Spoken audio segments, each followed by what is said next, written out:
Merhaba arkadaşlar, kanalıma hoş geldiniz. Bugünkü videomda en kolay ve hızlı tığ işi kar tanesi yapılışını anlatacağım. Umarım sizler için faydalı bir video olur. Anlatımını yapacağım. Kar tanesi deseninde %50 koton, %50 akrilik ip kullanacağız. İsterseniz son sırasını tek renk yapabileceğiniz gibi simli iplerle de örebilirsiniz. Ve 2,20 milimetre ile kar tanesini öreceğiz. Hazırsanız haydi vakit kaybetmeden desenin yapılışına başlayalım.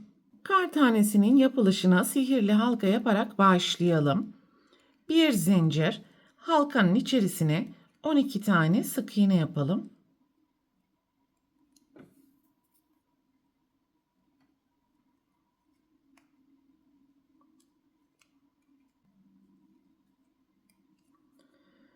Sihirli halkanın ipini sıkıştıralım ve ilk yapmış olduğumuz sık iğnenin tepesine kayma dikişi yaparak sırayı tamamlayalım. 3 zincir, aynı ilmeğin tepesine üçlü trabzan yapalım. 3 zincir,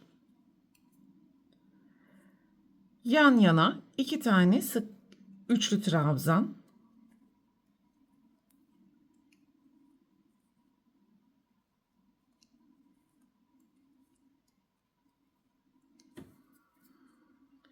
3 zincir, yan yana 2 tane üçlü trabzan,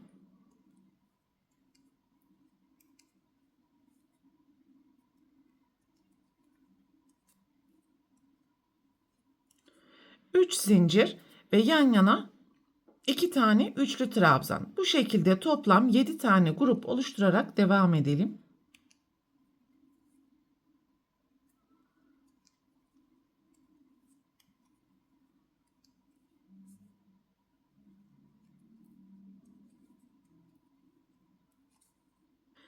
Sıranın sonuna geldiğimiz zaman 3 zincir ve ilk yapmış olduğumuz zincirin tepesine kayma dikişi yaparak sırayı tamamlayalım. Bir zincir, ikinci üçlü trabzanın tepesine sık iğne yapalım. Zincir boşluğunun içerisine sık iğne, yarım trabzan, ikili trabzan yapalım.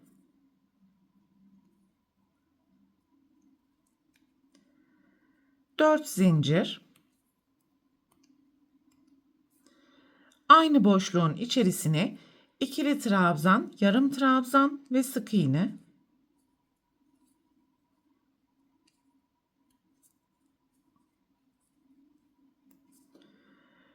2 üçlü trabzanın ortasına sık iğne.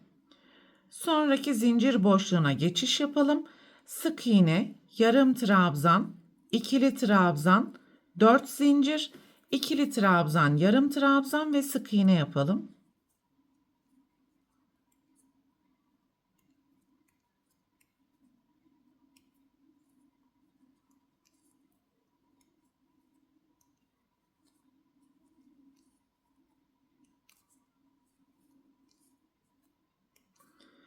İki üçlü trabzanın ortasına sık iğne ve bu şekilde sıra sonuna kadar yapmaya devam edelim.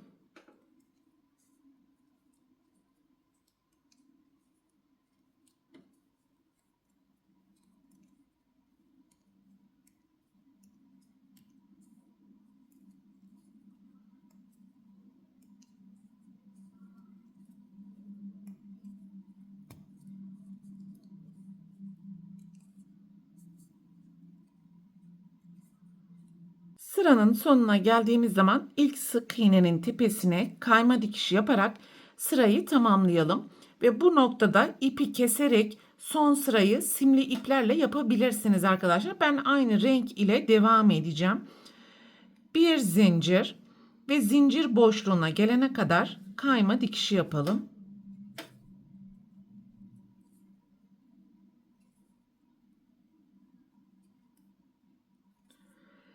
Zincir boşluğuna sık iğne, 3 zincir, buraya 4 zincir yapalım. Önde görünen 2 ilmeğin içerisine kayma dikişi yapalım. Aynı zincir boşluğunun içerisine ikili trabzan ve üçlü trabzan yapalım.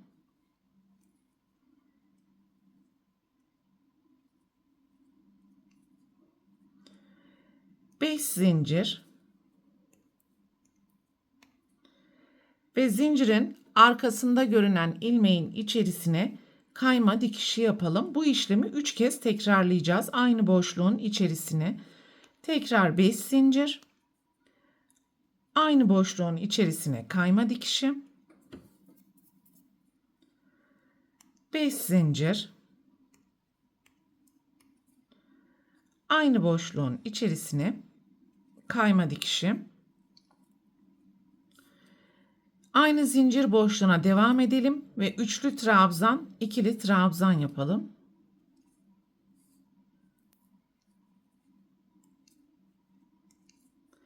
Aynı boşluğun içerisine sık iğne, 3 zincir ve sık iğnenin ön 2 ilmeğine kayma dikişi yapalım. Pardon, buralarda 3 ya da 4 zincir yapabilirsiniz arkadaşlar.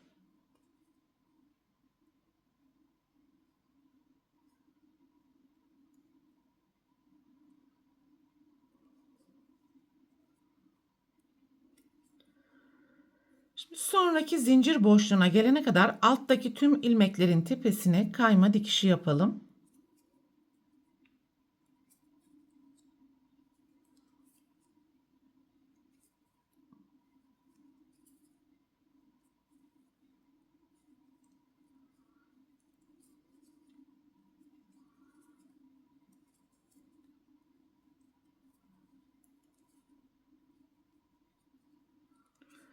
Yan yana toplam 7 tane kayma dikişi yaptım ve tüm zincir boşluklarına burada oluşturmuş olduğumuz desenin aynısını tekrar edeceğiz. Önce sık iğne 3 zincir ve sık iğnenin ön ilmeğine kayma dikişi yapalım.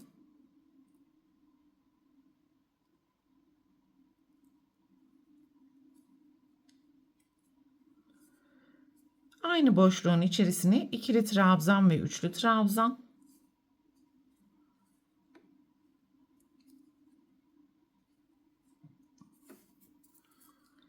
5 zincir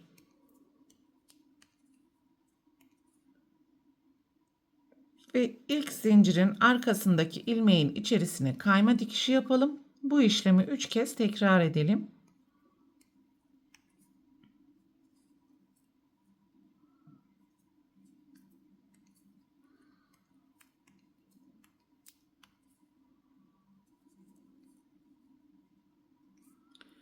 Aynı zincir boşluğunun içerisine tekrar üçlü trabzan ve ikili trabzan yapalım.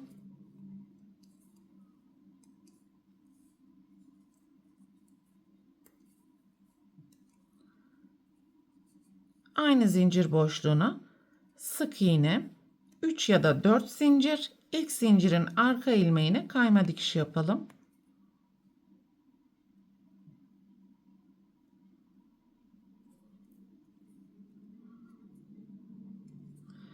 Sonraki zincir boşluğuna gelene kadar yan yana 7 tane kayma dikişinden sonra aynı desenleri tekrar ederek sıra sonuna kadar devam edelim. Kamera arkasında son sırayı simli iple devam ettim arkadaşlar ve sıranın sonuna geldiğimiz zaman yan yana 3 tane kayma dikişini yaptıktan sonra ipi keselim ve ilk ilmeğin tepesinden gizli birleştirme yapalım.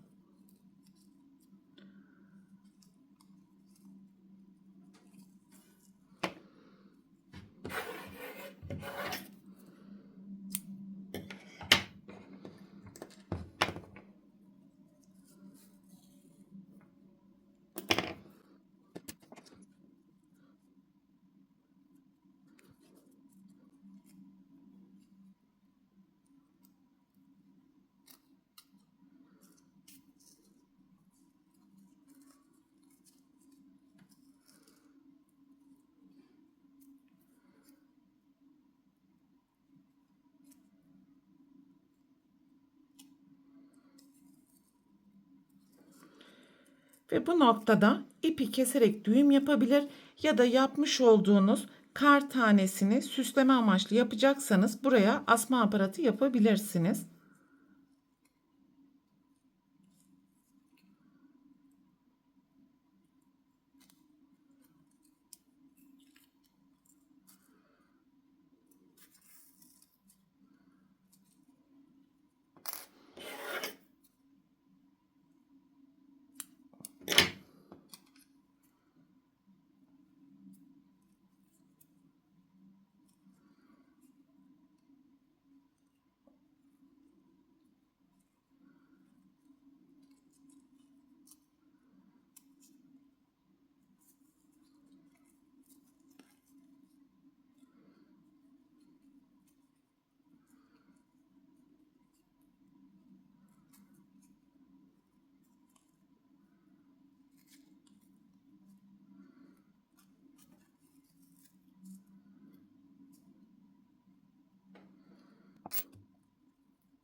Son aşama olarak ütünün buhar yardımıyla buradaki kar tanesinin yapraklarını düzeltme işlemi yapabilirsiniz arkadaşlar. Ve kar tanesi de görmüş olduğunuz gibi gayet şık bir şekilde ortaya çıkartmış olduk. Bu videoda anlatacaklarım bunlardan ibaretti. Umarım sizler için faydalı bir video olmuştur. Sonraki eğitim videosunda görüşene dek lütfen kanalıma abone olarak videomu beğenmeyi ve sevdiklerinizle paylaşmayı unutmayın. Hoşça kalın.